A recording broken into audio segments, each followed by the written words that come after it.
Well, how's it going, Rudy? Good, Jordy. How are you doing? I'm doing Happy fine. Thanksgiving. Happy belated Thanksgiving, and Yeah. happy late past Black Friday and all that crap. Did you get anything? Get any swag? No. Well, not yet. Ashley and I are buying a new bed. So, Yo, finally, about uh, time. yeah. So What we're getting a bigger bed and comfier one. is that? What is that gonna be? A California King? No, we're gonna get the King because the California King it's bigger, but it's bigger in length. So Hmm. if you're tall, it's good for you. But we just want to have more like arm space. You just want more. So You just want to be able to get away from each other. I see. Oh man, that yeah, bad already. yeah, I'm just kidding. How was falling your apart, man. How was your Thanksgiving? I know that you were on the road.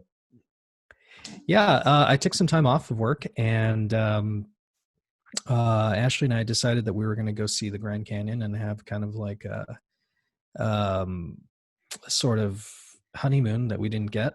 Yeah. Um, Oh yeah. and so we drove out there and we spent some time in the Grand Canyon.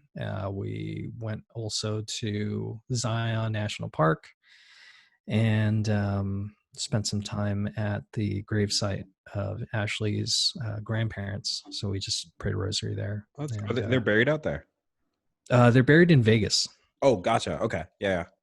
So we stopped there for the night, and we just didn't want to do a lot of driving, because we do a lot of road trips, and the thing that happens is we inevitably like get overzealous, so we drive a lot, and we just don't really have a lot of time to enjoy the places that we see. So Yeah. we're like, nah, let's just slow down and take it one day at a time. So Especially that part of the world, because I'm in love with the West. I think oh, it's it's just so the cool. American Southwest, Utah, Arizona. Like my love for New Mexico, like that, the beautiful rolling clouds on the Great Plains, driving the I-25 down to Raton and Des Moines, where my grandparents live, and just the bluffs Mhm. of Utah. My gosh, like you would never Beautiful. believe how pretty of a part of the world that is. And I've seen the Grand Canyon once. Uh, Mm, and it's cool. cool how like it's carved, literally just etched as far as the eye can see. What about you? What did you do? Well, I was here. I so Got let's to see see. your family? Let me tell yeah, so my grandparents came up, my padrino, my nino, my godfather came up, and so that was really nice. We played poker. I never figured my family was a poker kind, but my Wow. I lost $10, but I lasted 4 hours, so pretty freaking Wow. good. I was up to 25, and I remember I turned to Jen and I was like, "Can I was like, I think I want to cash out because you know me, like I'm a freaking like I can hear Dave Ramsey in my ear." But Jen was like, "Well, no one else is leaving." I was like, "Okay, yeah, probably right." So it was good. It was a fun time. Um, oh my gosh, Was Know When to Hold 'Em playing in your head the whole time? yeah. Oh, that's funny. My grandma actually was like, "You gotta know when to hold them." And we were all like, "No when to fold them." The coolest thing is for Thanksgiving, it was nice seeing my mom, my sister, and my fiance. Um, they all took charge of the kitchen. Jen made quiches for breakfast. What the heck? Mm, that sounds Like, good. dude, I love quiche. So that was cool. My little sister has a famous macaroni and cheese that's great. I cleaned up after, so I did my bit. So it was good. And then Classy. I bought I got I got a bed frame, a twin bed frame for Black Friday, Nice. and Jen's birthday present. So her birthday's on December 10th. So I had found a really good deal on a thing that I think that she'll really like. So Good. so it was a good Thanksgiving. Grateful for family and grateful that we decided to say screw you to the lockdown because in Elbert County we don't even believe in them, which is nice. Wait, so you guys have lockdowns in your county in Okay, Colorado? so yeah, so there's a lockdown in Denver. In Parker, where I live right now, you can only do takeout food. Uh, it's pretty dumb. But in Elbert County, where my parents live, in the country, Hicktown, Illinois, where I'm from, there's no prerogative. Like there's no mask. In fact, I was out with some buddies yesterday, and we went to go eat at one of the restaurants in town, and like you know the sheriff's people were there too, and it was just full house. And at this point, you know, I don't. I honestly I don't wear my mask anywhere except the gym, and even then I kind of get inside, just kind of pull it down so I can breathe and take on with my life. Lucky you. Have you seen Thomas Wood's videos? I'll send them to you. So it's simple, like, but he talks about, like, with virologists and just the actual science behind how masks don't work. And if you hold up a chart, you can't tell wherever a mask mandate's been implemented or anything. You're going to be locked down Monday, aren't you? Yeah, we have another lockdown. So, what is our church? Our church is still open. Churches are unaffected this time, and it's kind of funny if you look in the little clause. It says churches, places of worship, are not affected by this, and neither are protests. So, okay, well, that's the diametric split right there. You're either worship God or burn down the statues. So take your pick. Yeah, it's the sacrament of the leftists to protest and burn and loot. I think. Lately I've been thinking or realizing the demonic influence, like, genuinely. I used to not be like a person who was like, oh yeah, it must be like some sort of demonic influence. But I think we're in such a time frame where, like, you can see, like, the veil of heaven get ripped away in a way, and, like, you can see, like, the battle between good and evil rage. The desire for violence, destruction, abortion on demand, like anything, like, there's no way that's not any sort of demonic influence. Yeah, was it you the other day that said that all of the things that they as in the culture wants now are like all of the sinful things that cry to heaven for vengeance? Was that you who said that? It sounds like very much a theme that I've been on. I've been rereading Genesis a lot lately, because one thing about Genesis that always gets stuck in my head is when God creates male and female, it meditates on it for a second. It's like, God created male and female, he created them in his image, he created them, or something along those lines, right? Like, it's very, very stark there. And I realized, like, everything in the early books of Genesis, like the order that God sets in, the secular Marxist left despises. So God creates male and female fundamentally and gives them the command to be fruitful, multiply, to fill the earth and subdue it, to have dominion. And you see the environmentalist side of how crazy things have gotten. You see how how there's not even this belief that there is a biological male or biological female. Family, right? The purpose of getting married and having children has been completely destroyed. Just everything. It's almost astounding. Just like in the first 2-3 chapters, just the wanton destruction of God's law. Yeah.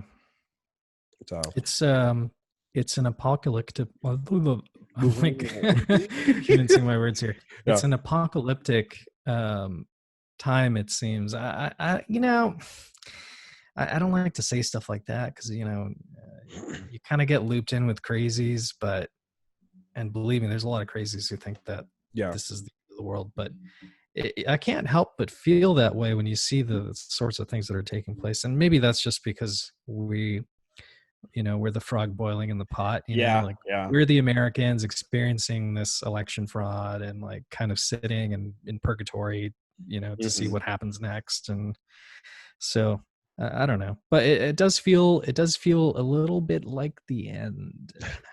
So be prepared, boys and girls, and that's exactly it. And live a life of virtue. So this will be good for our listeners, but Advent has a lot of readings from Revelation.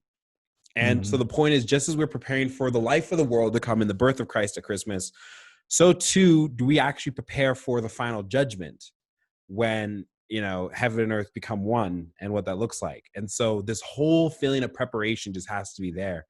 And especially with we're on the cusp of what is going to be an extraordinarily tumultuous time in the life of our country, and therefore in our lives. Like, really, I think that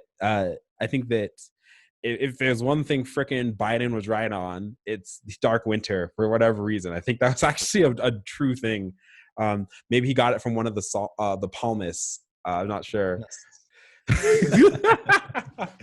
So we got some really good feedback from our first little trad chat, which is just obviously just us kind of spitballing stuff, which I think is much par for the course. That's a conversation on its own.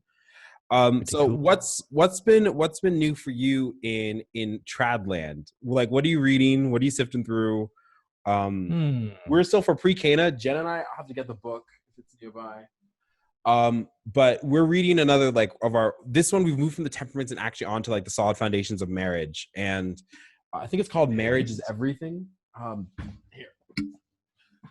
I think it's called Marriage is Everything. Sounds like a love song. Oh, it's called Dynamite by BTS. Never mind. Here it is. Oh, it's called Husband and Wife: The Joys, Sorrows, and Glories of Married Life. And show the cover. I want to see it. Oh, yeah. So there's a cover. Here are these two. Look at these two kids. They're obviously very much in Catholic matrimony. So nice. And it's true. It's about the love, joys, and sorrows of married life. And it's kind of cool. Like, it's written in the 90s, I do believe, by Father Paul Wickens. And very easy read, very good. So if you, any of us people listening, if you're in pre-Cana, and hopefully you'll get this recommended. If you don't, this is just a great book to pick up. And if you're to be married, maybe you are married, it's probably a good refresher course. So I've learned that I cannot push Jen into a lake, which is very important. So not you got to take the cell phone out first, right? Before you that's right. Yeah, I go World Stars Yeaver. So what about you, dude? What are you reading recently? Anything? Yeah. Well, I have a weird reading style as of late. That you can't read. So I don't know how to read. So what I've been doing is I've been jumping between 3 books, and those are the first one is by Kennedy Hall, and it's called The Terror of Demons: Restoring Catholic Masculinity. Oh, yeah. Which is pretty good. I was reading that, I think, when we first started doing our quarantine episodes. Mm-hmm. I was reading that, but I ended up putting it down because I thought that it would be more handy later. And I think that was the right move, because it deals a lot with like how a married man should handle the home. Oh, okay. So that's a pretty good one. And then I've also been reading the Screwtape letters. Yes, C.S. Lewis. And those are really, I mean, I like to read one letter a day, just kind of like see what that's all about and just kind of marinate on it, because man, some of these are like really, dude, they're really like appropriate for, I didn't read it, but I listened to it. There's a wonderful production of it. Yeah, I'll have to find the audiobook and send it to you. My buddy Willis sent it to me.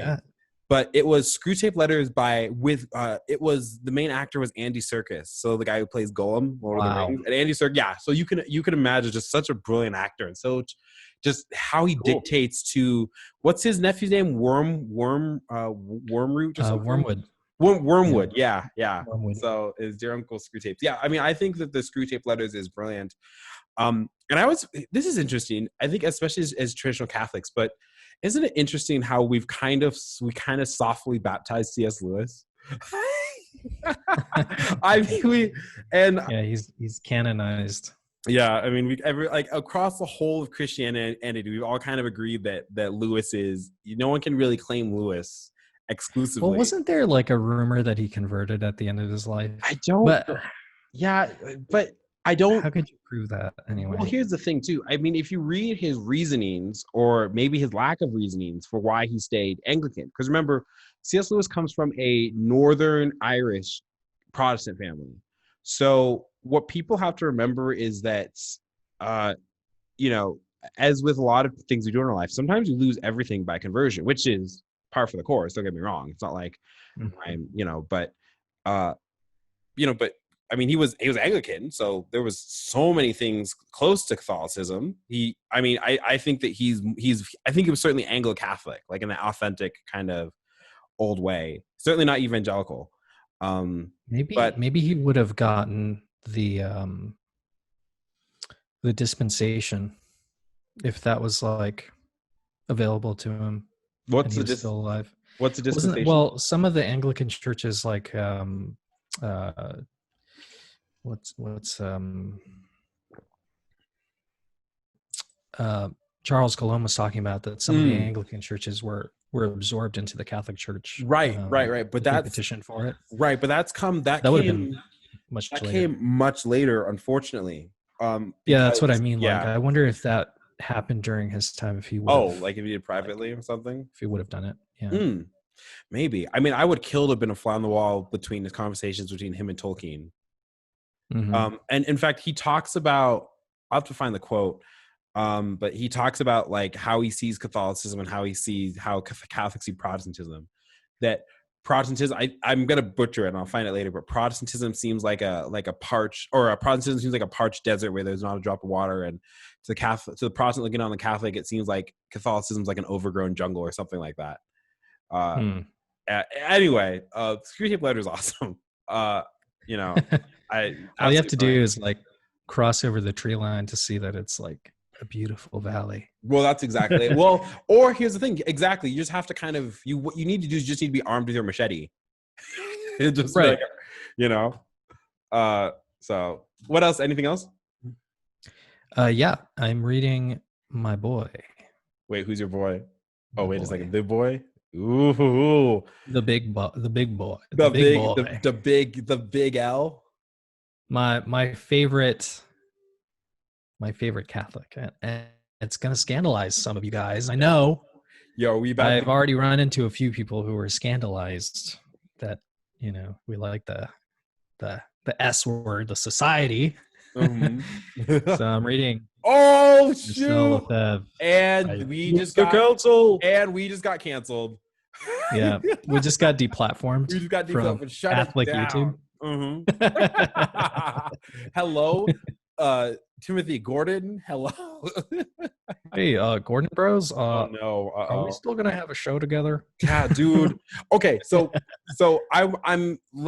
maybe we should tell our audience some stuff, because I think that we here on the Glad Shed podcast, I think it's something's nice, and there's something in the Catholic world, especially in the world of podcasts and stuff, which is kind of unfortunate. Which is, like, I'm extremely grateful that TNT was happening for those couple of years when it did. Like, I needed that summer of shame needed that antidote. It really broke. I'm sure that there were plenty of other reasons. The fact of the matter, that's how we got started. Oh yeah, that's right. Somehow, so, I mean, that's part of it, right? I feel like there's this, especially about the society, and I'm sure we'll get into, like, I'll pull up like, there's like an article of OnePeterFive that I really like on, like, what is the standing of the society? What does it actually mean? Because I think the society is like the Voldemort of the Catholic Church. It's, and you remember this. I'll tell a story, because do you remember when I first started going to the fraternity of St. Peter, and we went to Beacon at St. John's Seminary, which was like a youth retreat thing, I guess you'd say. And I told, and you guys were all good hot dogs there. Great hot dogs.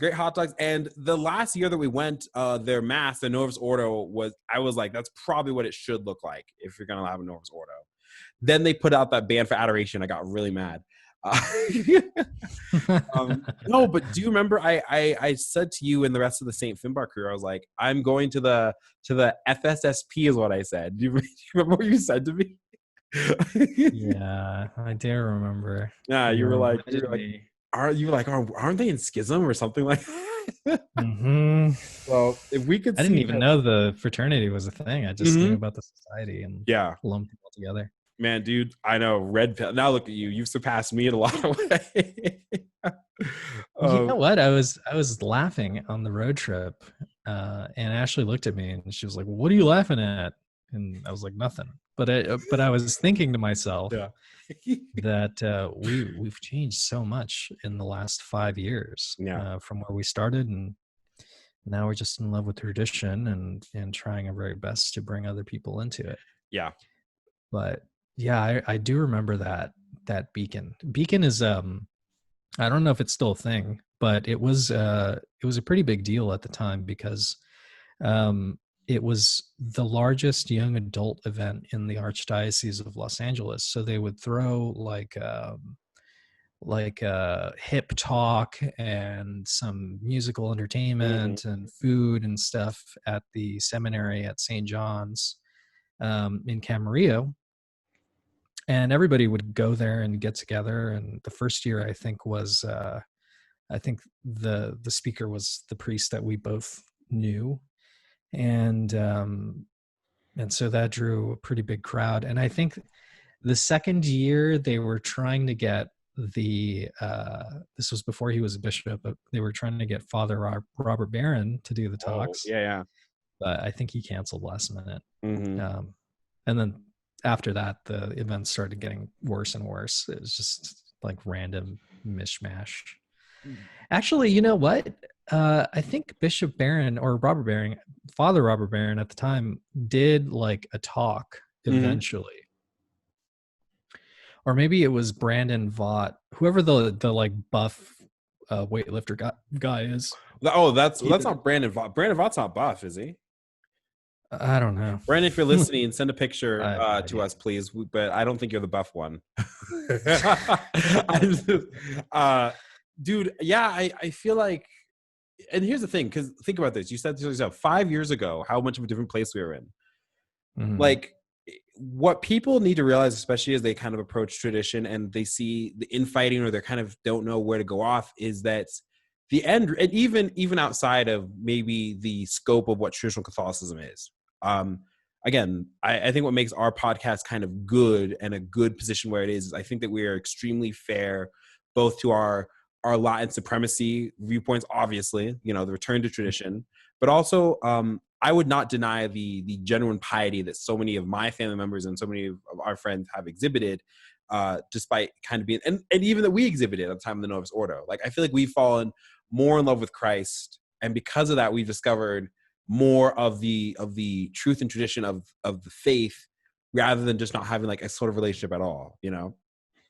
Well, yeah, that's true. Mm-hmm.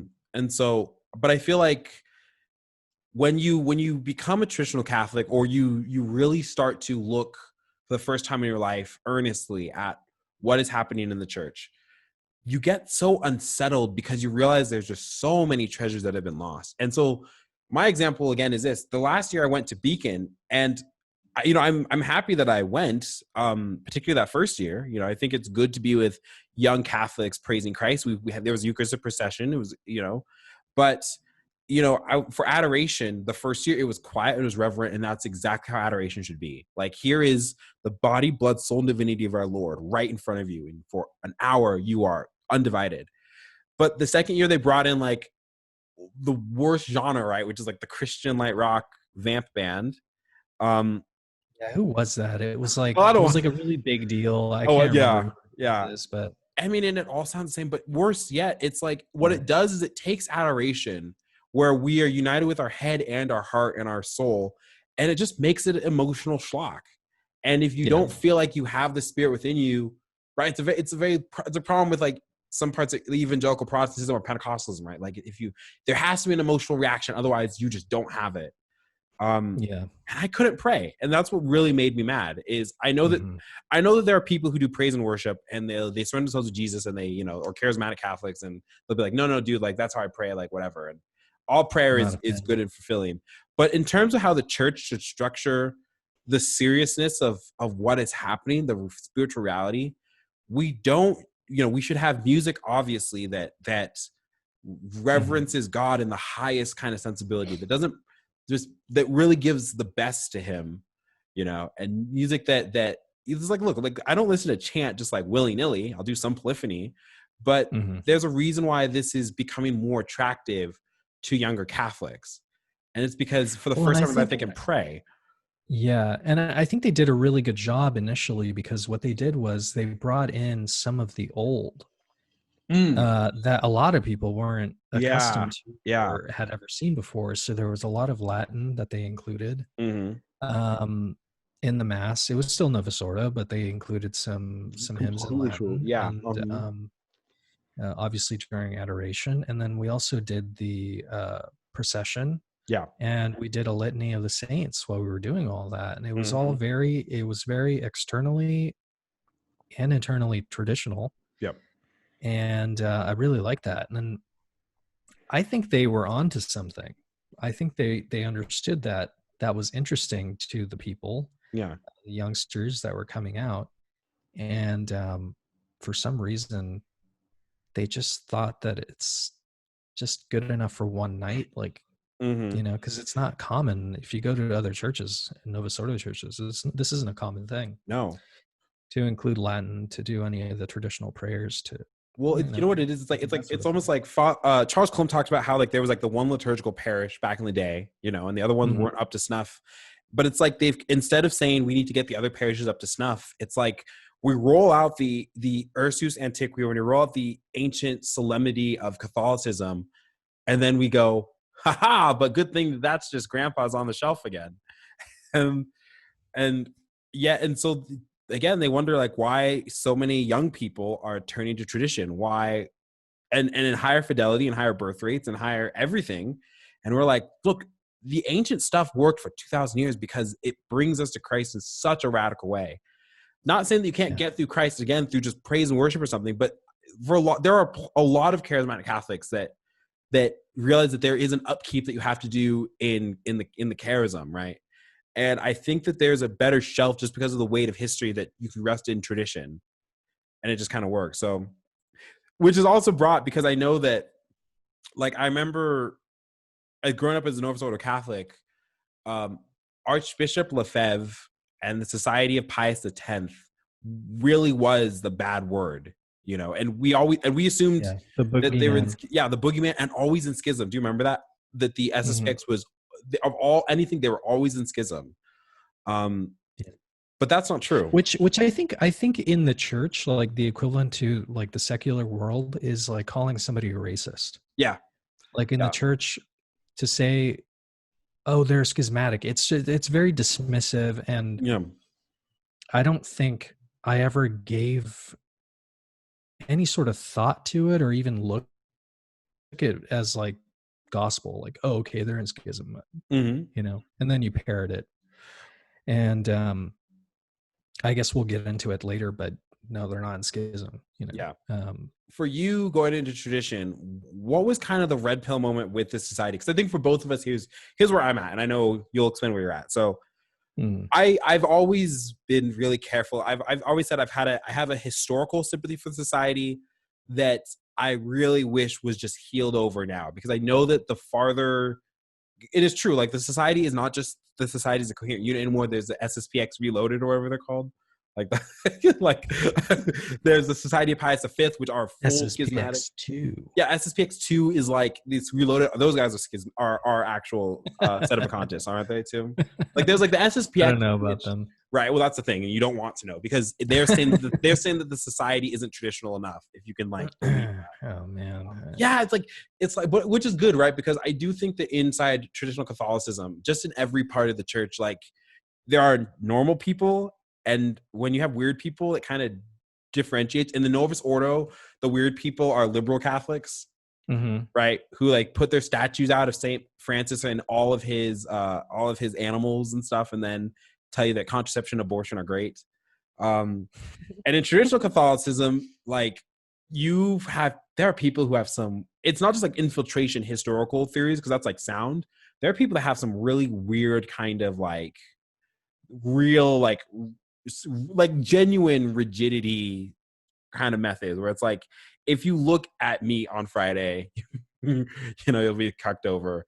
And I feel bad because I think that like there are commenters. Yeah, I know. Well, that's a phrase in the church. Look it up. Just cucked over.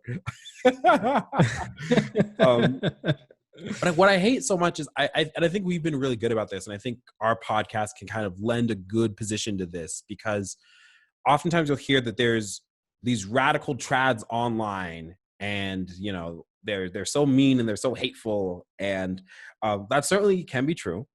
But I think that is a greater preponderance of traditionalists coming out now who are just like you and me. They're regular guys who are in love with Jesus and want to do what Christ and Christ's church dictates, and also are not afraid to be like, we have, it's not like full on trauma, but we have had experience of liturgical abuse.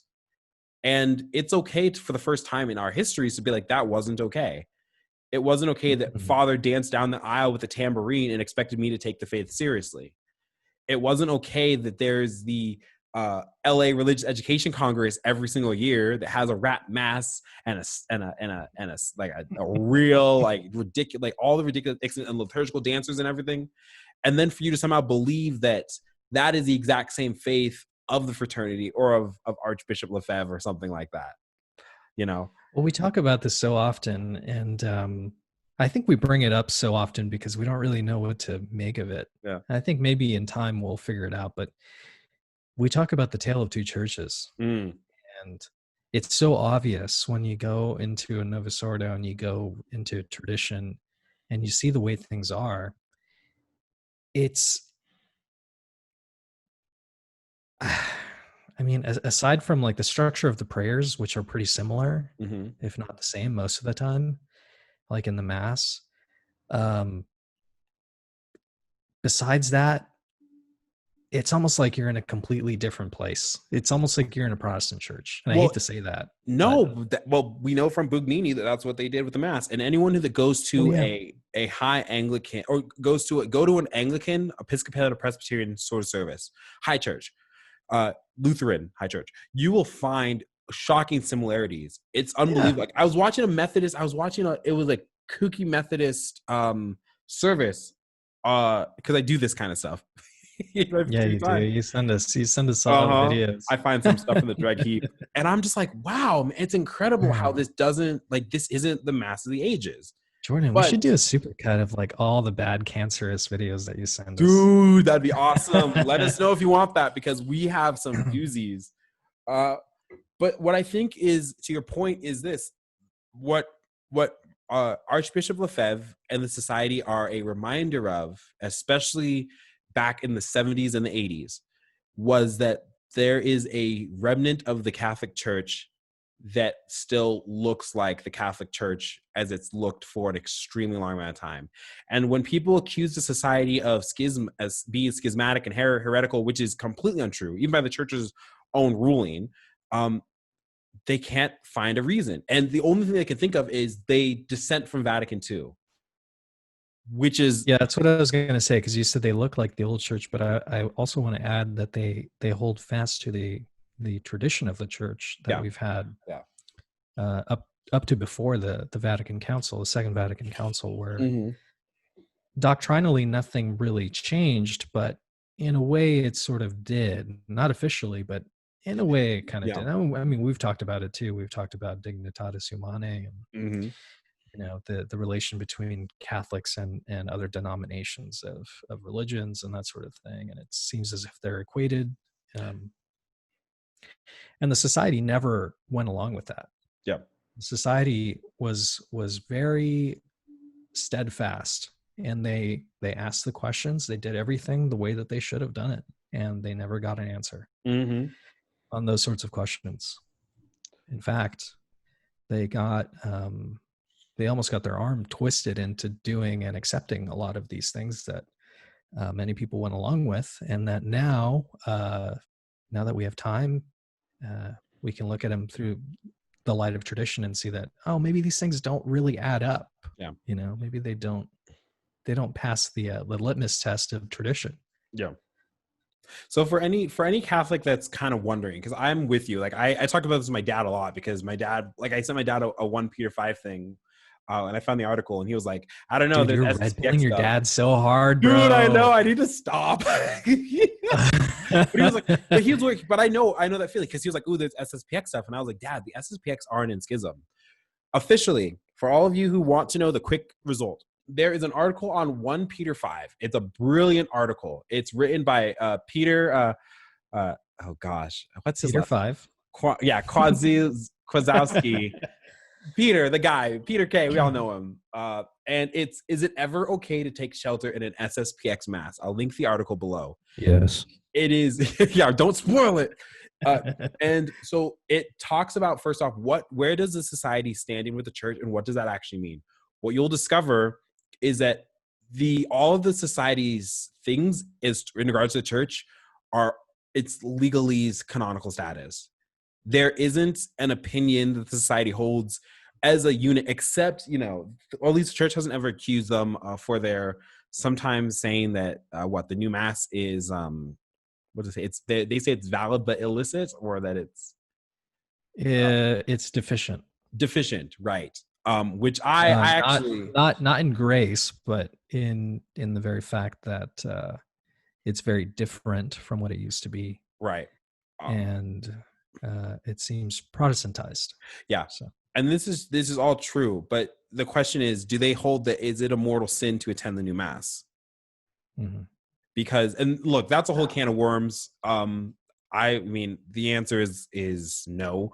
It can be depending on some things, but in terms of Context matters. Yeah. context matters, and as you'll see with a lot of the society things, context matters. And so let's just go through. Okay, so first off, the Society of Pius X have validly ordained priests. Their current status in the church is canonically irregular, which is to say that there is no canonical status in the church. This means the church has not ruled them as heretics. In fact, from popes, John Paul II has talked about this. Benedict has talked about this. Pope Francis, by his actions, has talked about this. They are not heretics. They're not schismatics. How do we know this? Because they are recognized as validly ordained. They have valid holy orders. But upon their, according to the books, upon their ordination, they're suspended. Their faculties are suspended, or supposedly, because that's not even completely accurate. I suppose we should define what heresy is, or a heretic, right? I mean, yeah. So, like, for example, did the society leave and decide that they wanted to create a new church alongside? The answer is no. Yeah, let's get back to Lefebvre's book. So your book it's called "I Accuse the Council," and I'm sure he talks about, because it seems like Lefebvre, as the Archbishop, through his dying days, was extremely clear of his desire to be faithful to Rome, and even to this day, the society recognizes Pope Francis as the valid pontiff. Correct? Yes, right. That's right. So they pray for him in the canon. Yeah, and they don't roll. God willing, they don't roll their eyes doing it. Well, you can't tell because they're facing. So they're like, yeah, Papa Francisco. Yeah, they just like.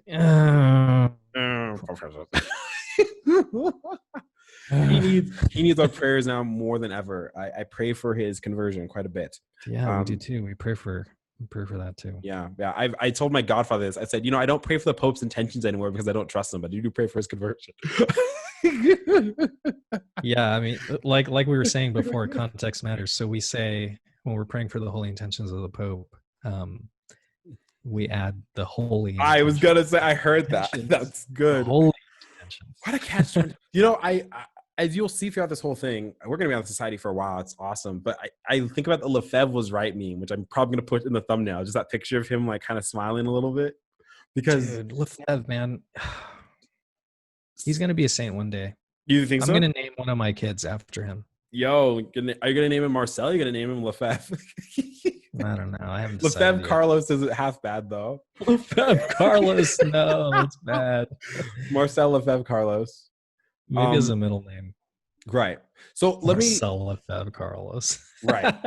So let me just read the thing. This comes from a 1995 direct quotes from Monsignor Camille Perrell of the PCED. What's a PCED? Something in the Vatican, I'm sure. Look it up for me, please. The PCD is the I think that was the office before the CDF. Let me see. Oh, really? Congregation PCED. PCED, yeah, 1995. It's the Pontifical Commission Ecclesia Dei. Oh, it's Ecclesia Dei. Silly me. Okay, so perfect. So this is like the word. So again, they are validly ordained. However, they're suspended ad divinis, that is prohibited by the church from exercising their orders because of their illicit ordinations. The second point he made is the mass they celebrate are also valid, but it is considered, now put a little caveat here for a second, because it says it is considered morally illicit for the faithful to participate in these masses unless they are physically or morally impeded from participation in a mass celebrated by a Catholic priest in good standing. This is according to Canon 844.2. The fact of not being able to assist at the celebration of the so-called Tridentine Mass is not considered sufficient motive for attending such Mass. Now, keep that phrase in mind, too, because remember, this is in 1995, before the whole of Summorum Pontificum and Redemptionis, Benedict's Redemptionis, Something else that Benedict wrote, because Benedict's such a Chad.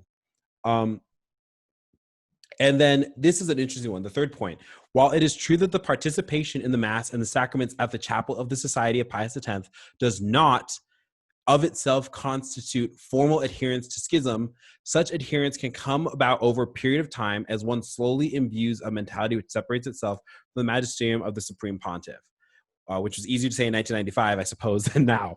But so we fast forward a little bit.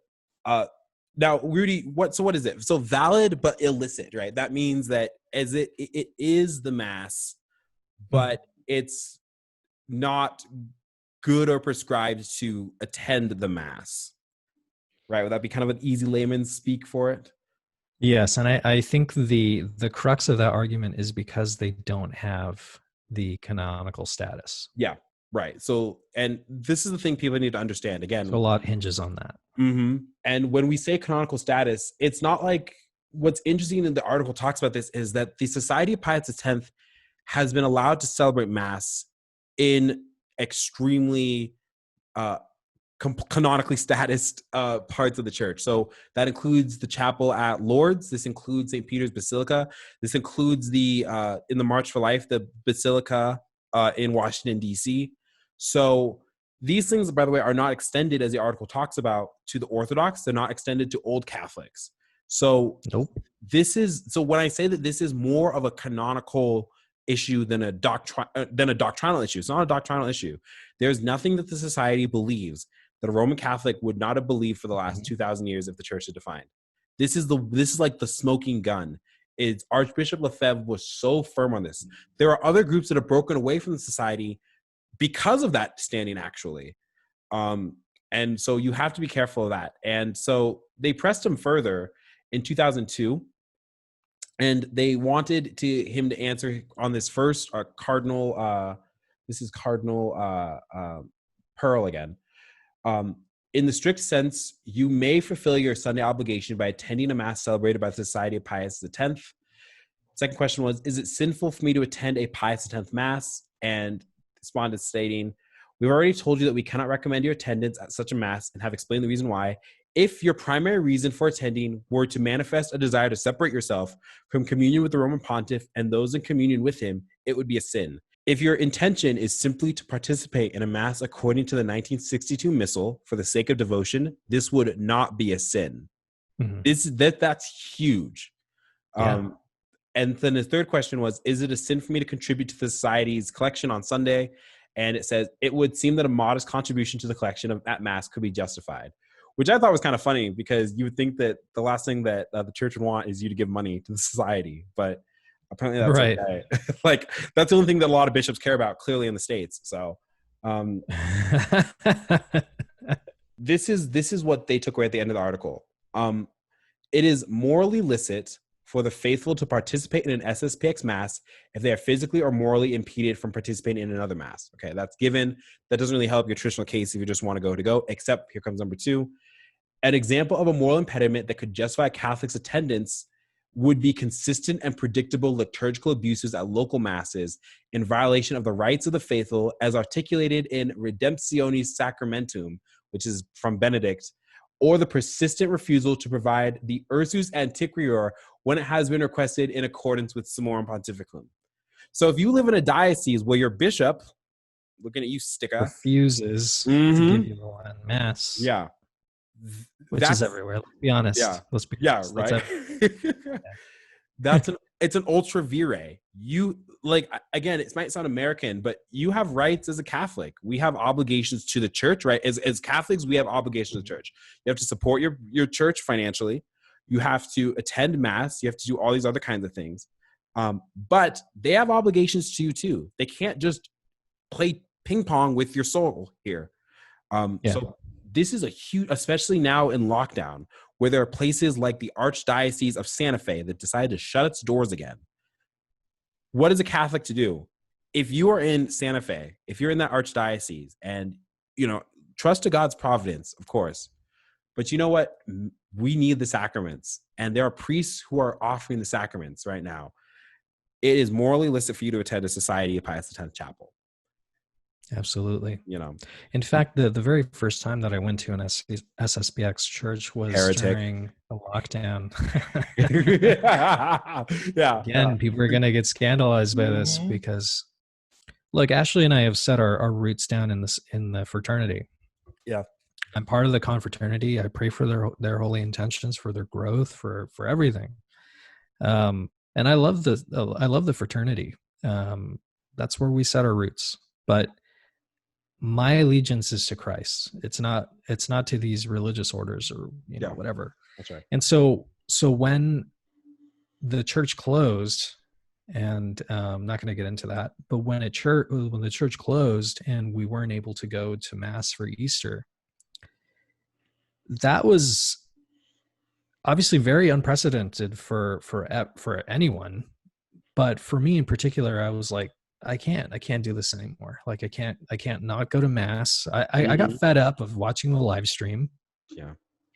I needed to go. I needed to be there. And so I was going to go to Ashley's house for Easter, and we were going to live stream the mass. And the whole time I was driving there, I was like, I can't do it. I can't just sit and watch it anymore. And I remember that Taylor Marshall had gone to the society that morning, and he posted a tweet, and this is actually where the trad infighting really exploded, because he decided he wanted to take his family to mass on Easter. And so I was inspired by him, and I went to pick up Ashley, and around Ashley's house where she was living at the time before we got married, was the society chapel for I think in LA.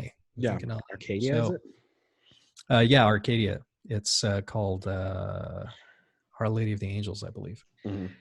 And so I picked her up, and she was dressed up, and I was like, all right, well, we're actually not gonna go. I think we were gonna drive to a church and just kind of like, pray there for a minute. Right. And I was like, no, we're not doing that. Just make sure you're ready to go. And we're gonna go to the society. And she was like, really? Like, are we really gonna do that? What a trash. Ashley just wanted to go to mass, so she didn't really ask any questions. And we drove over there. There was a big line. I remember the church is on the corner of a street, and there was a huge line of cars, like just waiting to get into the parking lot. And I remember thinking to myself, they got to do better, because this is so obvious, like it's obvious that there's a lot of people here and they're going into the church. And apparently they got in trouble a lot with that, because there was a lot of people going in there. But we made a U-turn. We went into the line to get into the church, and we thought we were going to, park our car and see mass from the parking lot. But what they were doing was they had an altar at the side of the building, and Father, I wish I could remember his name, Father Burfitt, he was doing the mass, and it was kind of like raining. So they were under a canopy next to the building. And the way that they were doing it was every 30 minutes they were having a mass. And so when it came time in the mass for communion, they would have the cars drive in, and then you would park your car, get out of the car, kneel, and then you would receive communion, and they would usher you out. And they gave us a little, a blessed palm, because, we weren't able to have those. Yeah. Wow. And I'll never forget that moment. I mean, Ashley was bawling because we hadn't received Holy Communion in such a long time. And I really wanted to thank the priest, but I just didn't feel like it was appropriate, because, I had just received our Blessed Lord, and I just wanted to have that moment with Christ and to offer thanksgiving for that. So we left, and I've been meaning to reach out to him and say thank you. While I'm on the show, it seems like if things get worse again, I'll probably go back over there. And I mean, it's important. It's really important. You have to take care of your spiritual life. And I know that some people chalk it up to obedience, like be obedient and do this. But look, there's only so much obedience that you can have in this situation where every single day we get new data that this lockdown isn't doing anything, this virus isn't as big as it is, and the survival rate and the recovery rate and all these different data points, and it doesn't add up. Yeah. So do yourself a favor and go to mass. This is where the limit of obedience is. Christ says it, right? The Pharisees sit in the chair of Moses, therefore do as they say, but not as they do. Mm-hmm. Our bishops are bishops, and we pray for them fervently. We want to support them. It's an abusive relationship.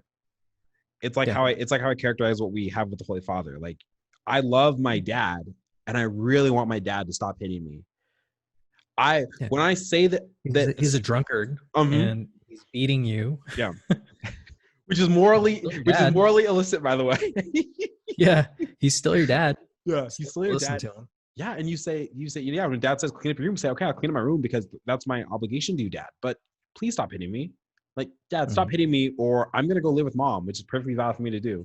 So, you're still my father, and this is the thing. May not have canonical status, but I'm gonna go live with her. Right. And the problem is this: there are now, by your fruits you should know them. There have been so many heroic priests and bishops and good men and women of God who have demonstrated that the most important thing to do as a cleric is to administer the sacraments on the faithful. There have been countless examples of that. And God reward each and every one of those people, laity and clergy alike. But just like the church has been always filled with wolves in sheep clothing, what a perfect time to realize when there are men of the cloth who do not believe at the end of the day that your spiritual life and health is more important than a myth of your physical. The fact, what a slap in the face, and I'm getting mad just thinking about it. Mad trads, eh? Because you haven't done that in a while. Because I watched Father Fryer make socially distanced confessions the day before the archdiocese shut him down. Yeah. In a world where liquor stores are open, they said no. In a world where Catholics are dying scared and they are sinning and they want to go to confession, they want to do right by Christ and God's church. In a world where Protestants are keeping their churches open, there are a ton of bishops who, like lambs to the slaughter, rolled over with whatever the states did, and then have the audacity to chastise Catholics who all they want to do is be as close to Christ as they could be. And that is damned shameful. That flag fell because it freaking shook, bro. That's good though, that one. The flag fell because it was like Satan left the building. He was like, F this noise, I'm out. I mean, we're fine. And just so touched have I been by people's stories. And I remember, I'll never forget this moment. I was able to live switch for Easter. I think it was Easter Mass. Maybe a little after Easter Mass, but the first time I'd ever seen communion distributed to the faithful, it was a choir at St. Vitus, and we were doing just the live stream, right?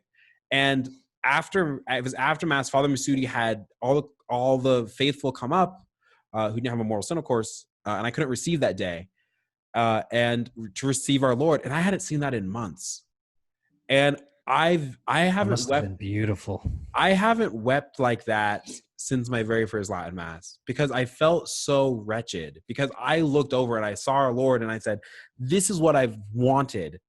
This is at the end of my soul what I wanted. And I can't do it because of my stupidity. I can't do it because I didn't trust enough. And I wish I could take those tears and just throw them at the feet of these men who refuse to do anything. There's no Eucharistic procession to open up their churches. They won't do anything. They'll allow people's souls to slip away. And what's going to happen in the midst of all the closures, in the mix of everything, is that they're going to come and they're going to demonize any priest, any society, any peoples who kept up and kept the fight going, who kept the Catholic banner flying. And so, I've never attended a society chapel. I've never had the need to in that kind of way, right? For my own personal sake, I have a very historical sympathy for the society. I completely am with you in all the kinds of things. There just has never been a need for me, right? But what I realize again is there's a tale of two churches going on. And this isn't specific just to one form of the mass or the other always. This isn't specific to, it's across the church, right? There are good people just as there are bad people, and by their fruits you shall know them. And it's very clear to me that if your priest or your bishop has decided that the sacraments are not the most important, they're not siding with the side that I want to take with victory to Christ. And so I'm so happy that you got to do that on Easter. And one thing that frustrates me about all end is this: like, you and I have had extremely long, delicate, in-depth conversations on the society, on so many things in the trad world, right? But part of our love, but we do this because we fundamentally love Christ, and that means coming together as brothers at the end of the day. That's where our heart is. I mean, and don't get me wrong, there are people who fight for the society because there's a tendency or a temptation in the trad world to be tribal. Yeah. And so I feel that. I mean, that's sort of where the joke came from. In our thread, we say SSPX gang. Yeah, gang. We're in the gang, right? Yeah. So it's kind of a joke, but there have been moments where I'm like, no, SSPX, like, this is it, they're it. But no, you're right, absolutely. Our heart is always for Christ. We want the very best, liturgically, doctrinally, all of these different things.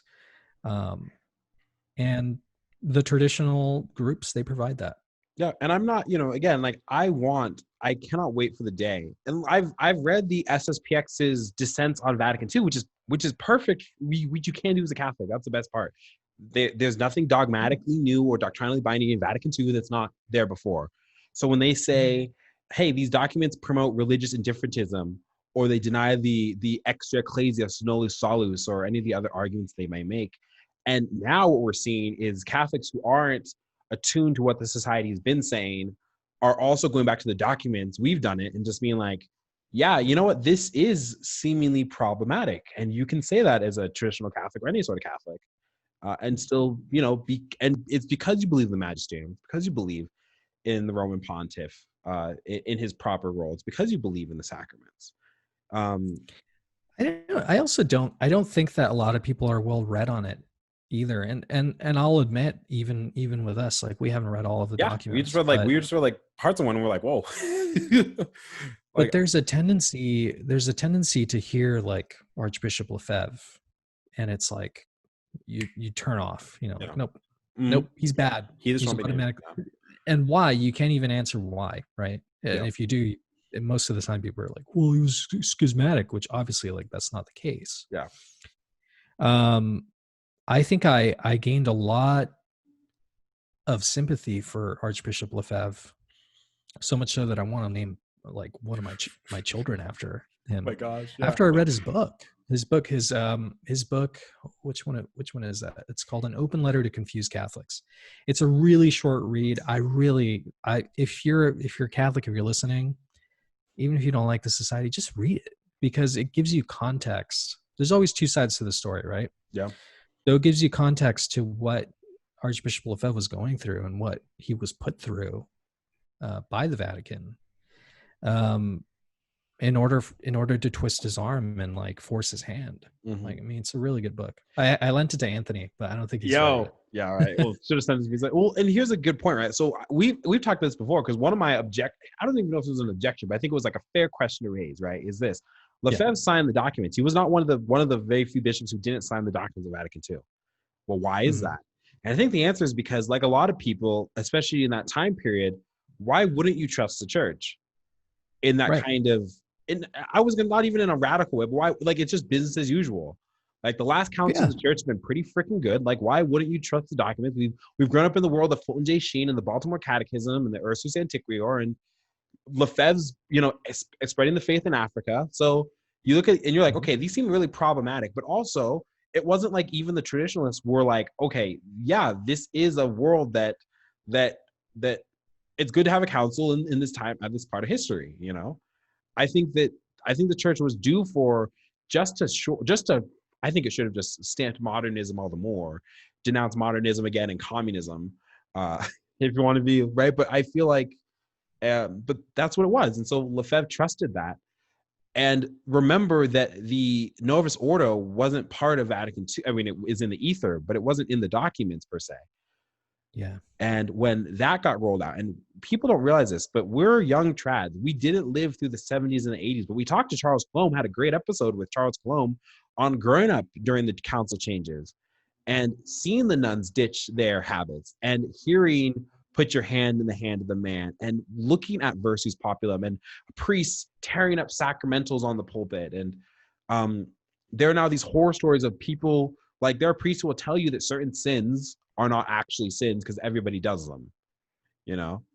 I've had that in the confessional before. Oh shoot, really? Oh geez. Confess something. Yeah. And it'll be like, I think new priests, I mean, I think this is telltale of like how bad the things have gone into the church. Yeah.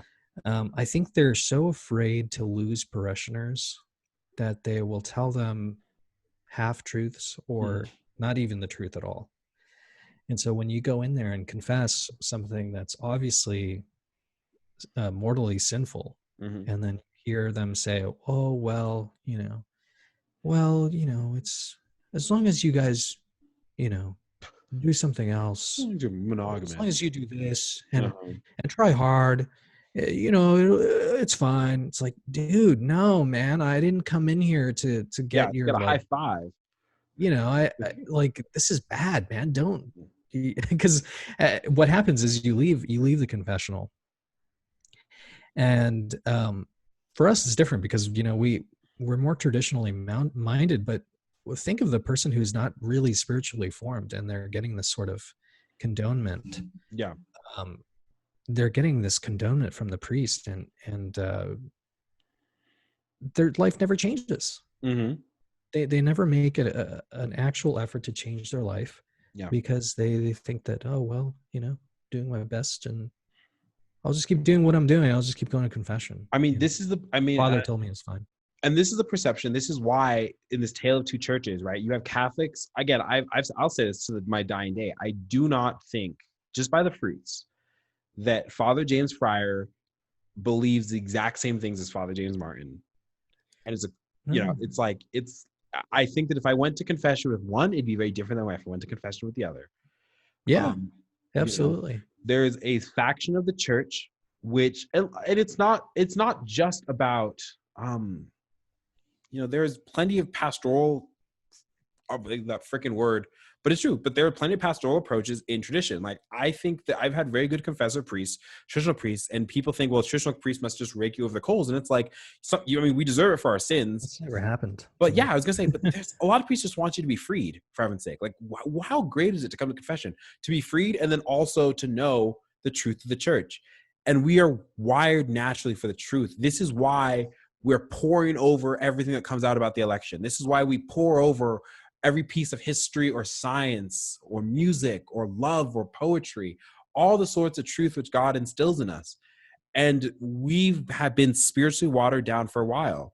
And when you step into a traditional parish, fraternity, society, Institute of Christ the King, diocesan, canons, minors or whatever, and it's funny, like, I'm almost not bored, but it's nice going to Sunday Mass and being like, I know that whatever I'm going to get out of this homily today, it's just going to be like, almost like, yeah, it's Catholicism. It's consistent. It's consistent. I want our kids to be bored with the truth.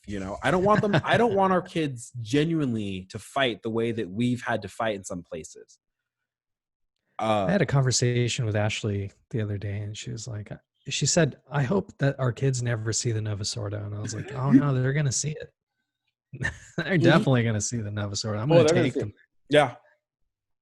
So they can see what it is. Let me tell you, I love Jen so much. And when Jen and I started courting, I had been a traditional Catholic for like a year and a half before. This was Jen's the second Latin Mass Jen ever went to was the one where I asked her out.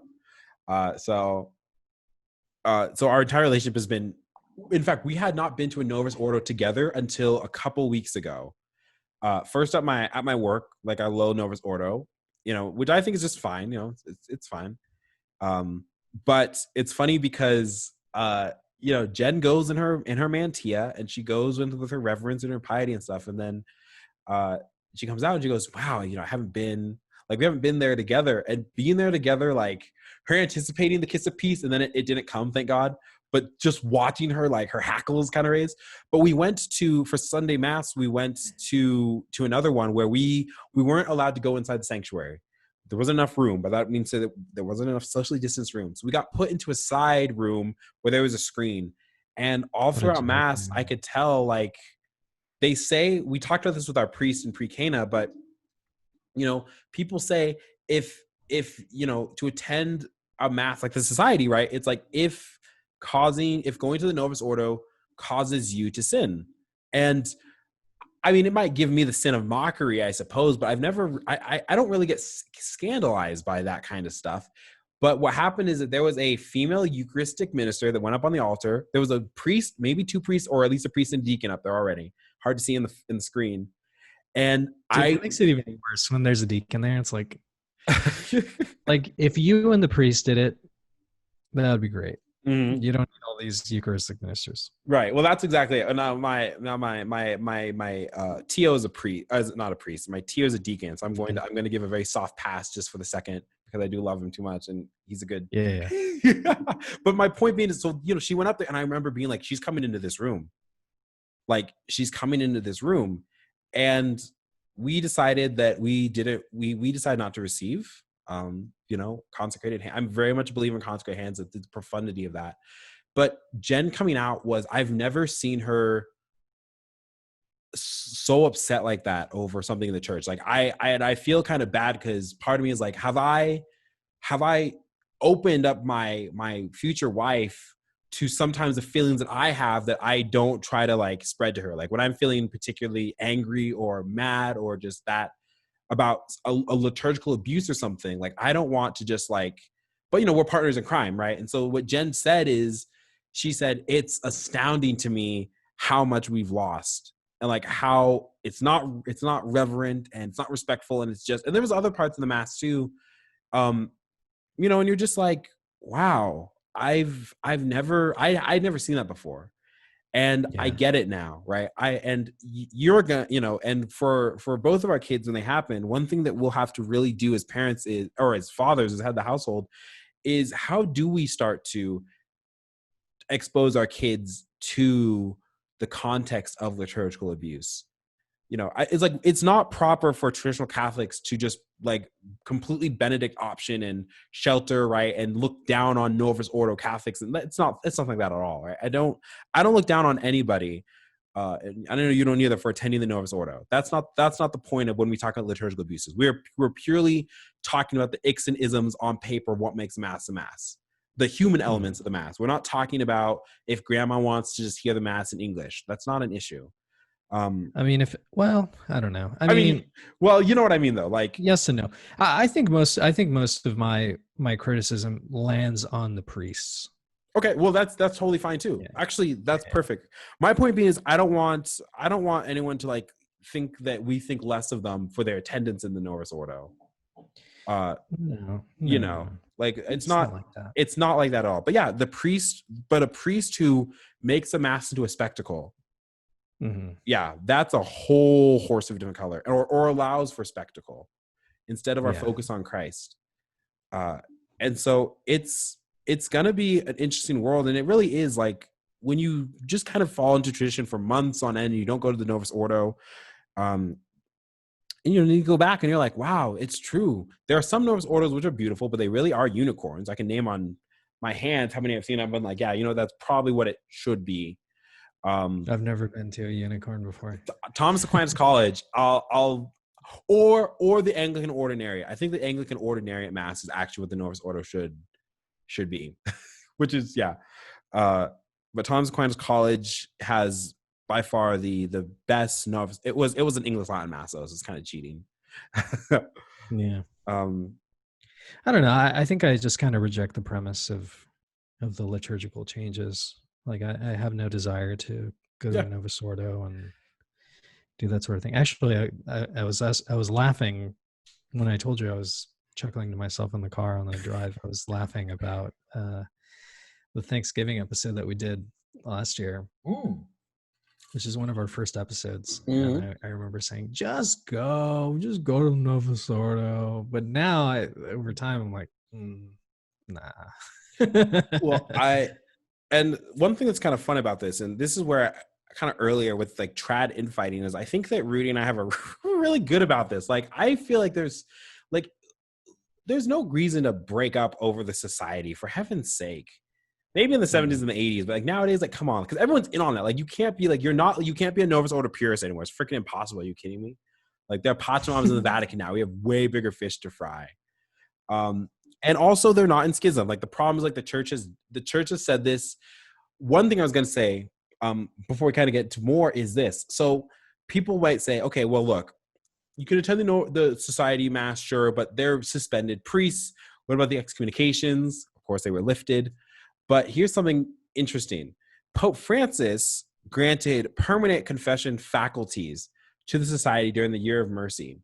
Now, if you watch, Taylor Marshall has Archbishop, just Bishop Athanasius Schneider on his show, and they have a really good SSPX segment. It's really good, just really good. And or if you have the book, Christus Vincit. Oh, yes.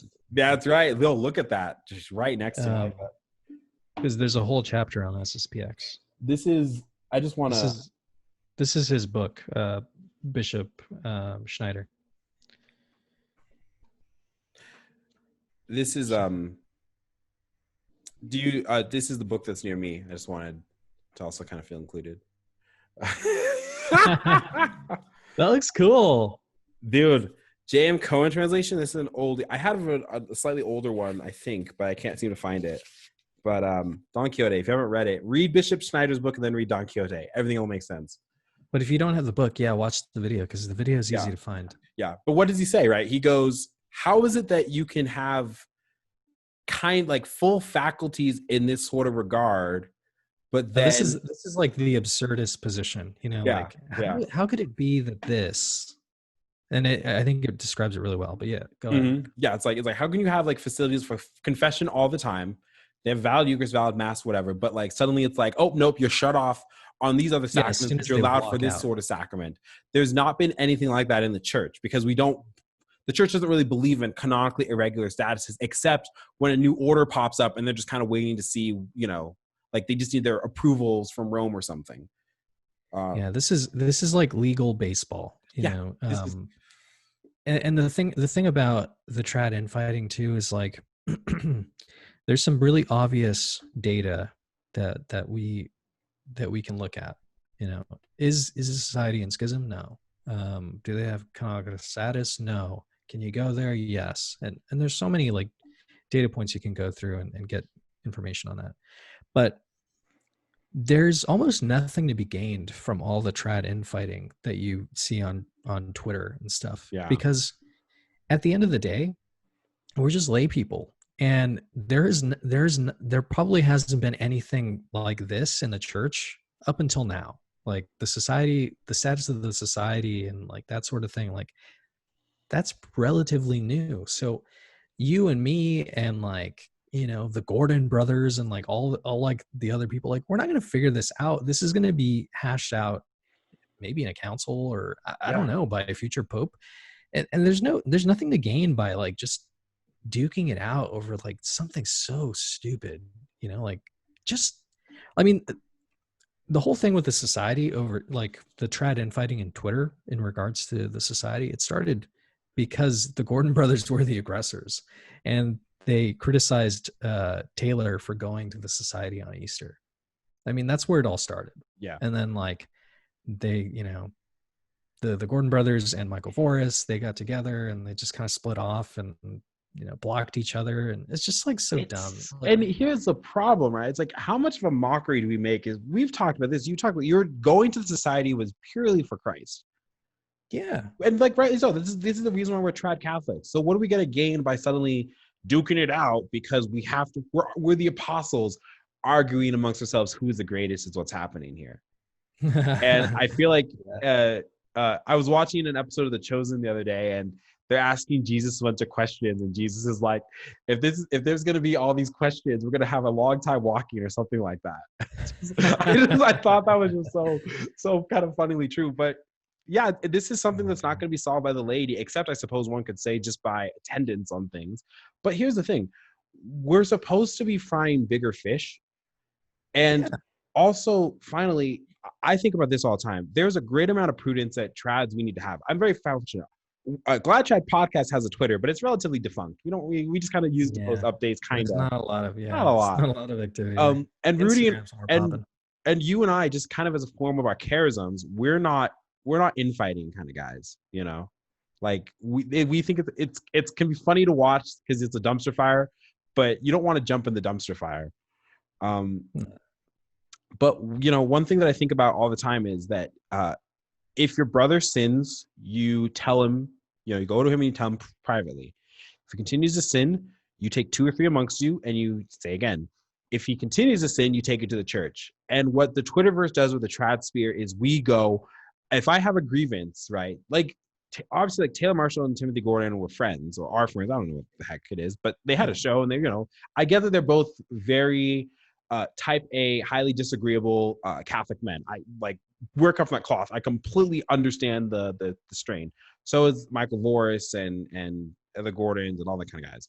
But the problem is, of course, is it's like, why would you voice such critical opposition that with the purpose, you know, the purpose is it filial correction, but the purpose is, or maybe it's partially the purpose, but you know that a lot of it also is that this is going to be a public display on something that's going to dissolve the United Front. So how can we on one hand talk about how great it is to unite the clans and then turn around and publicly and openly just keep mudslinging each other into oblivion? And in all the midst of this, you'll notice how quickly Christ goes out the window. Like every single time, just freaking gone. Yeah. So I think it's gotten to the point where people just want to be right. Yeah. And maybe it started with a good intention, but I don't know. At this point, it's just forget it, man. Like, there are bigger fish to fry, and like we sort of hashed out. I mean, obviously we didn't go into much detail, but like let people go to the society if that's their only option. if that's a look, I just want people to fall in love with Christ in his church, and I want them to know him. Yes. And there are parishes, your hippie. I mean, and people say, well, you'll be mean to the Novus Ordo. It's the lived experience. Literally, everyone can point to. Everyone knows the hippy dippy parishes around them, and go on YouTube, and then when we make a super cut, you'll see. Oh my gosh! Like I keep finding the worst ones. There's entire pages about this. This is the pro to being friends with Jordan. Jordan finds cringe. He's like the cringe master. In our thread between him and Anthony and I, we call it the morning cancer. So inevitably we wake up to this cancer that you know what? And to this point, this was our lived experience in a lot of places. Now, I will say that, look, my parish I grew up at was not the worst of the worst. I think it was very middle of the road for what? Like growing up in Novus Ordo. It was guitar masses. Until high school, the homilies were tended to be very lightweight. And I took the faith seriously because of my parents. My parents instilled that in me. The family instilled that in me. But if it was just for the church in like CCD, I don't think I would have held it, you know? And so that's a lived experience. When people complained about Latin Mass back in the day, the biggest thing they talked about, and you see it with Charles Plome, it was like, the low Mass is over in 20 minutes. It's like, okay, yeah, that's a huge problem because but when it comes to the Novus Ordo, what's your problem with the Novus Ordo? We're like, I'm sorry, where have you been the past our entire lifetimes? Are you paying attention? Are you paying attention? Like, have we not? Like, the fact that I find a live in 2020 for it's not the Gloria, it's the glory to God in the highest, because it's not even worthy of the Latin.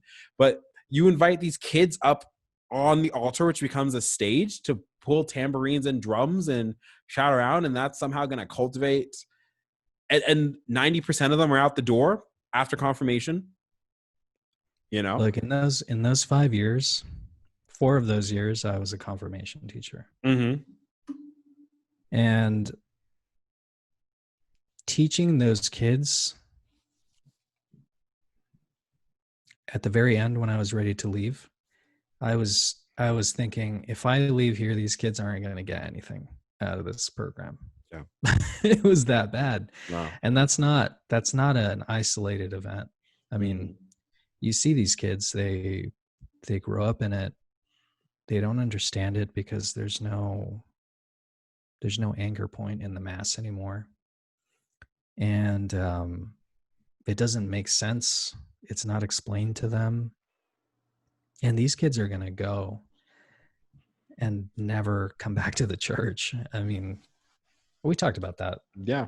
Back, like, what was the percentage? 80% of the kids don't come back. I bet it's higher now. My local, I went to when I saw what the Latin Mass versus the Novus Ordo was at my Hicktown church that I grew up at. Never thought I'd ever see that talk, but the priest, I told the priest, I was like, look, I think 75%, or I said 50. I was like, look, 50, 75% of my confirmation class, I don't think go to Mass. He was like, oh, more like 90.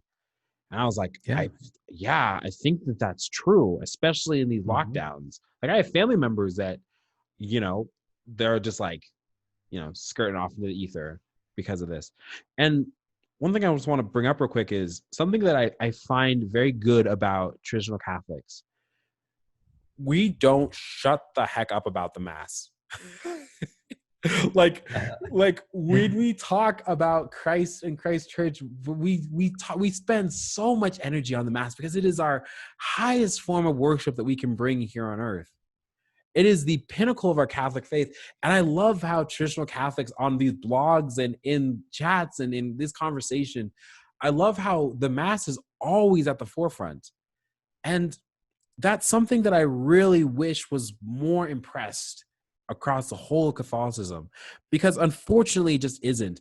There's a joy that there are so many parts of the Latin Mass I don't understand. I don't know why this happens here or how this happens, but I have such a desire to figure it out. And, you know, it's like, and when you take that knowledge, you're like, oh my gosh, that's why it is. Father Friar, I'll plug this. Father Friar has a great EWTN, you know, exactly, a great EWTN talk on Latin Mass with Father Mitch Pacwa. It's on EWTN's YouTube, if you just, you know, and it explains so many parts of the Mass. And what's funny is that the Latin Mass is ever old, ever new, right? It is a Mass for the ages, purely. And there is such a love and depth. And I feel like so many times, because the Novus Ordo makes it incumbent upon the priest to proselytize or to have jocularities or to do geriatrics and everything, the Mass becomes a lot of times, and priests will attest to this, that go from versus populum to ad orientem, that it becomes a sort of a show and that you have to perform. In Latin Mass, it focuses you. And that's such a great way to fall in love with Christ. The best way. Absolutely.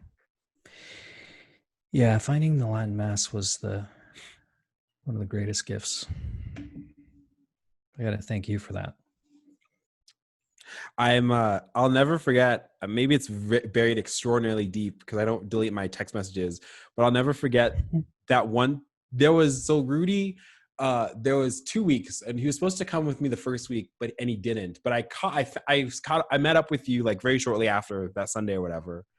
And you know what you told me? You told me, see you at Mass. And you hadn't been yet to Latin Mass, but that's what you told me. And you have to understand, people, you have to understand, I was the first of our friend group to, I really felt alone, honestly, because, you know, I met so many of my friends who I'm still friends with now, but good Catholic people at my Novus Ordo, and then just to kind of wake up one day and be like, I'm not fed, and I discovered Latin Mass, and I don't know if I can tell anybody about this. Like, I don't know how to share this great thing that I found, because they're gonna look at me like that guy. Ready to come out of the closet. And when we meet up for the young adult group or something like that, I felt like I was like that guy. like, oh, Jordan went trad, and I was like, I'm still here.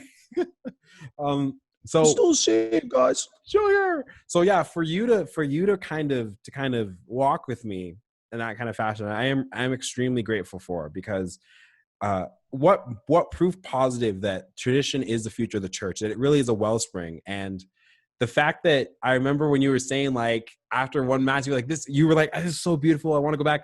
I don't know how to tell Ashley about this. Like, I don't know what she'll say. And I remember having that fear with Jen. I remember being like, I'm dating a Catholic girl, but like the Latin Mass is new to her. And what happens if she goes like, I'm kind of not into it. Like, I don't know what I'm going to do. And then for Jen to fall in love as she's fallen in love, and, just that wellspring and what it means for our children and our children's children, that Catholicism is back as a focus of the family again. Just absolutely wonderful. That's what it's all about. Mm-hmm. It's about restoration. Yeah. To restore all things in Christ. And that's what's happening. Yeah. God doesn't abandon us. He doesn't leave us to our own devices. He brings up people like Lefevbre to preserve the Latin Mass a little bit. And then after that, the fraternity comes from them. And then we have Pope Benedict, who gives us the Latin Mass. So you don't have to ask for permission. You can just do it. Mm-hmm.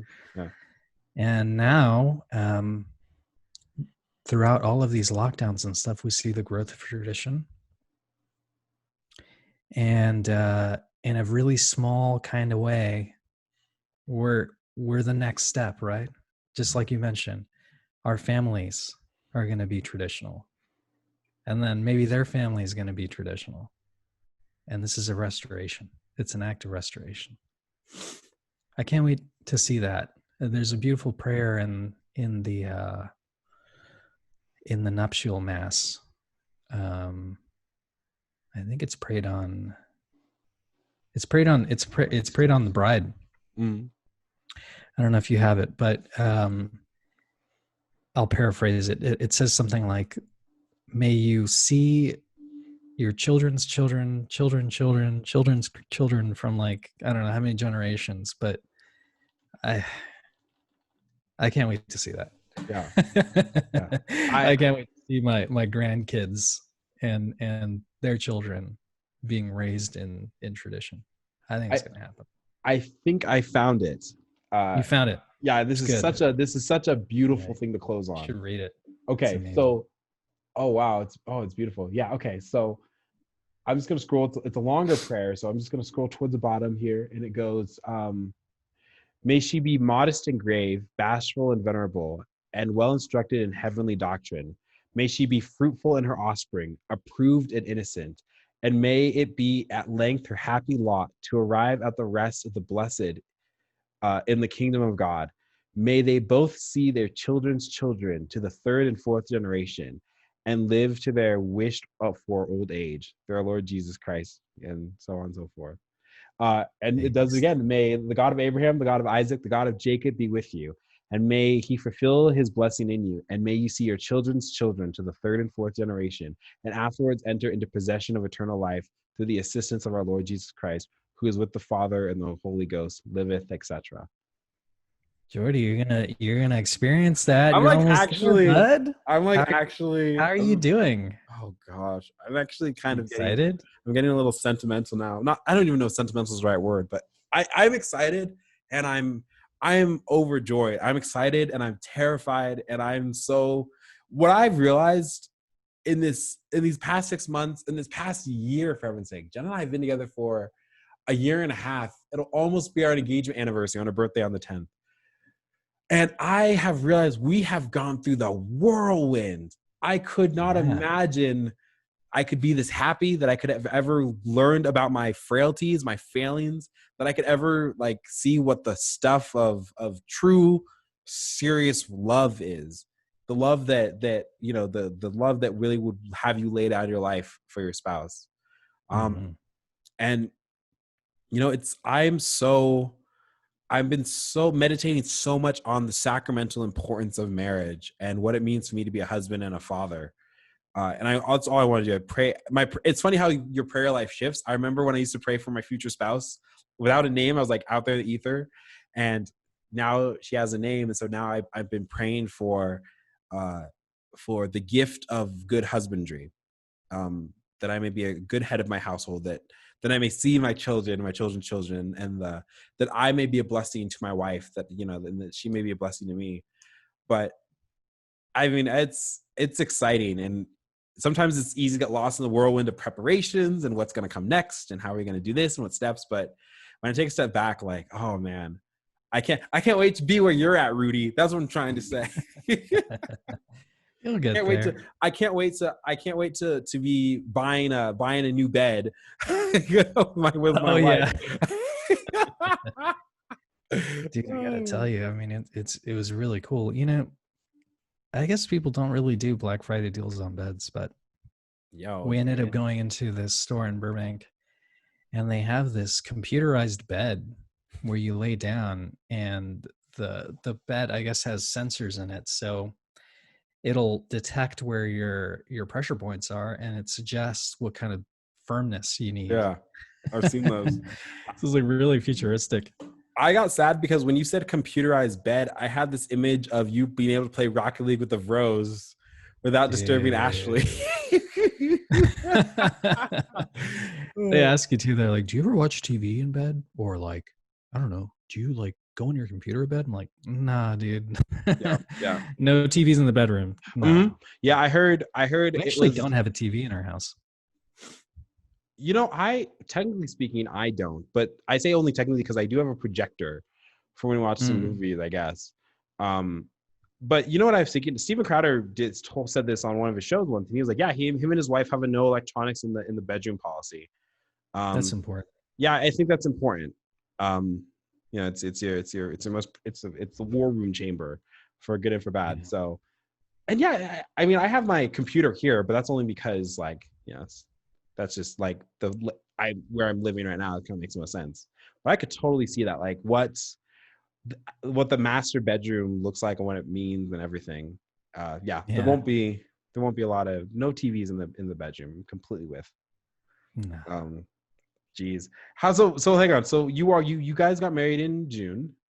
August, September, October, November. Yo, you're coming up on 6 months, my 6 dude. Months, yeah. Look at that. Look at that still newly married glow.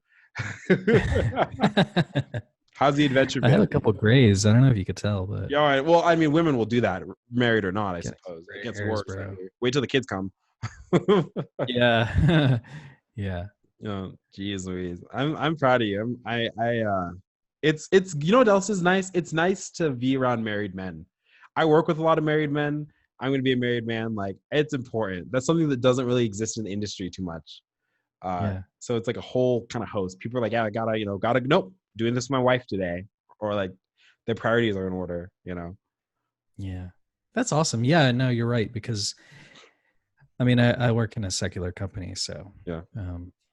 Marriage looks different. Most of the time it's just like hookup culture. Yeah. So yeah, I know. You can't really share that with anyone. Mm-hmm. You can't really share your life with anyone there because they don't get it. Yeah. I have I'm surprised I haven't gotten in trouble for it, but I have a mechanical keyboard. I like mechanical keyboards. Naturally. I like the clacky, really loud ones. So I have one of those at work. And actually I can't prove this, but I think it makes me more efficient. Anyway, this keyboard, I have 3 prayer cards on it, and one of them is like a prayer against abortion, and then like the prayer of the confraternity, and then another one of it's called 3 Hail Marys. But the abortion one is like the forefront, and it's pretty obvious. So if you ever go to my desk, and people have done it, my boss has gone to my desk. They get really uncomfortable. This is, you know, the best part about being a trads are though, we are literally, we're going to literally outbreed the secularists. Yeah. And as early as 2030, this is going to be noticeable. So Dr. Steve Turley talks about this a lot on his show, but he talks about the rise of the new conservative age and tradition and all this happy stuff. But one thing that's cool is he's like, traditional Christians across the board, and we know this, especially traditional Catholics, we perceive that children are blessings. And so therefore, like, that's a sign of a good, fruitful marriage. And we love kids and we welcome kids however they come. And so therefore we don't kill our kids. So we have more. And there is data now, Pew Research data, that shows that traditionalists are having like sizably more children than even Novus Ordo Catholics. So talk about a tale of two churches, you know, it's interesting. So I think that's awesome. So now the only unfortunate thing is this means that we're going to have to deal with the Muslims, like, again at some point, because they too are having a lot of kids in this time in Europe. So just the age-old story. Yeah, they're just giving them Europe now. So. Oh my gosh. It used to be that they fought for it, but come on in. Well, it's okay. Our kids will have to sort it out. Ayo. If you're a Muslim convert, do it. Come home. Stop being a heretic. Mohammedanism too. if you're any of them, convert. So anyway, dude, I think that's an extremely good conversation, long in the tooth, which is very, very good. Cool. Thank you everybody who continues to support us with your prayers, with your likes, with your shares, with your clicks. The most important thing you can do, of course, is to continue to pray for Rudy, for Ashley, for Genevieve, for myself, for the health of our families, for our podcast, for our faith. And also, please, if these videos are beneficial to you or somebody that you know, sharing is an extraordinarily effective way to help us grow. We're almost to 400 subscribers on YouTube. And I don't even know where we're at in podcast land, but it's very healthy in podcast land. In fact, we had a comment recently, and the guy said, "I thought you guys were only in podcast form on iTunes, and I found out you guys have your YouTube." I was like, that's awesome. So that's more feedback is great. So if you would tell us how you listen to us as well, that's uber helpful, and what kind of shows we want to tailor. We're doing a lot of really good in the pocket stuff now, but we have a lot of different sorts of segments and sub-segments too that I think are pretty helpful. Absolutely. Yeah. And if you have questions, again, we mentioned it in the last episode, but if you have questions that you'd like us to tackle from our perspective, we'd love to do that. Jordan's done one on do Catholics worship Mary? Do we? A really good one. Do we? Do it? Hell yeah, it's really. It was a really good one if you're if you have somebody in the family who's maybe a Protestant. Yeah. And you want to share that with them. Yeah. That's a good one. I've done one on funny. I just realized most of those videos are actually about the Blessed Mother, but we did one. That's our girl. Yeah, we did one on the Rosary and why we most trads don't pray the luminous mysteries, and we'd love to do more. Yeah. So hit us up with some questions. Give us some hard ones. We'll take the hard ones. Why do you guys have so many kids? Don't you?